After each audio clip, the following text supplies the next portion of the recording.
Pinocchio. Once upon a time, in a quiet workshop in a small village, there lived an old woodcarver named Geppetto.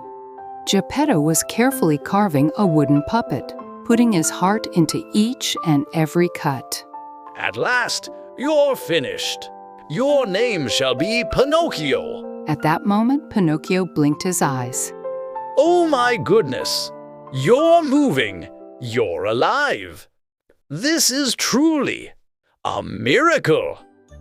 From that day on, Pinocchio began to live like a real boy. Grandpa, the first so excited to go to school. Pinocchio, go to school and study hard. The world is big and there's so much to learn. Pinocchio was amazed and excited by the world he was seeing for the first time. But Pinocchio didn't yet know that the world was also full of dangers. As he cheerfully walked toward school, Pinocchio's eyes sparkled when he saw a big circus tent and clowns performing amazing tricks. Wow, that puppet is dancing on stage. Just as Pinocchio couldn't take his eyes off the stage, the circus ringmaster approached him. You're quite a special boy. Would you like to come up on our stage? Like this? Look, I'm pretty good. Pinocchio didn't go to school. Instead, he spent a long time enjoying the circus performance before heading back home. Pinocchio, how was school today? It was great. The teacher was really nice too. At that moment, Pinocchio's nose suddenly began to grow longer. Ah, what's happening to my nose? As Pinocchio touched his nose in shock, a blue fairy suddenly appeared before him and spoke. Pinocchio, when you tell lies, you move farther and farther away from the truth. That's why your nose grew longer. Feeling ashamed, Pinocchio lowered his head and spoke to Geppetto. I'm sorry. I won't lie ever again. It's okay, Pinocchio. Just don't forget to always be honest, just like you are now. The next day, on his way to school, Pinocchio ran into some friends. Pinocchio, come with us to Toyland. It's going to be so much fun. I promised to go to school. But maybe just a little fun won't hurt, right? Once again, Pinocchio skipped school and went off to Toyland with his friends. It was a dazzling land of magical rides and fun everywhere. Wow, I've never seen this before, or that either.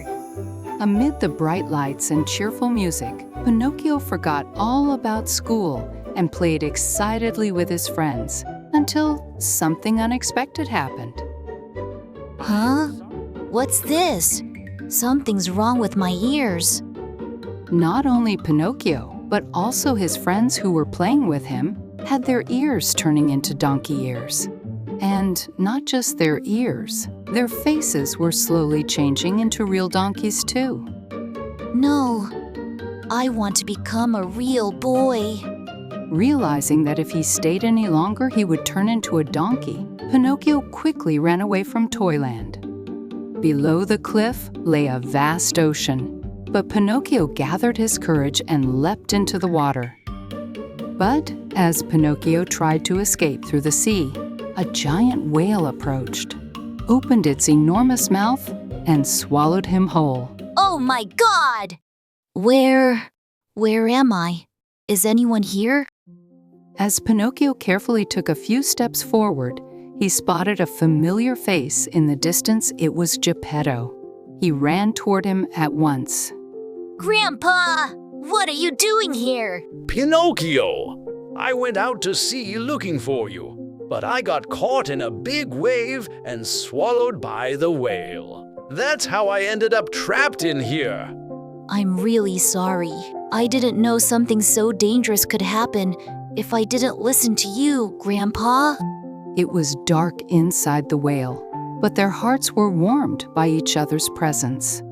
Pinocchio, if we want to get out of here, we need to make the whale sneeze.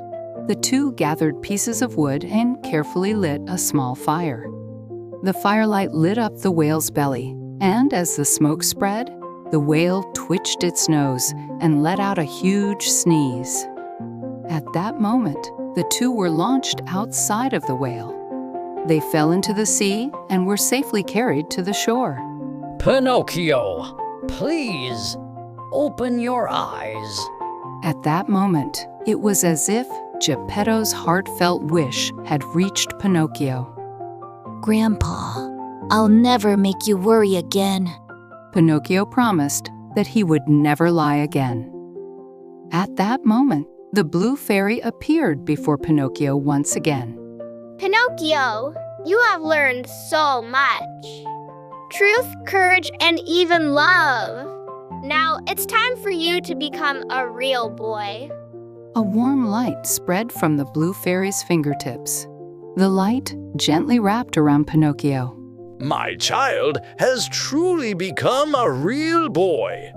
After their long and difficult journey, Pinocchio and Geppetto returned home and began living their ordinary life once more. Pinocchio had now become a sincere and honest boy, and he spent his days happily with Geppetto in their warm and loving home.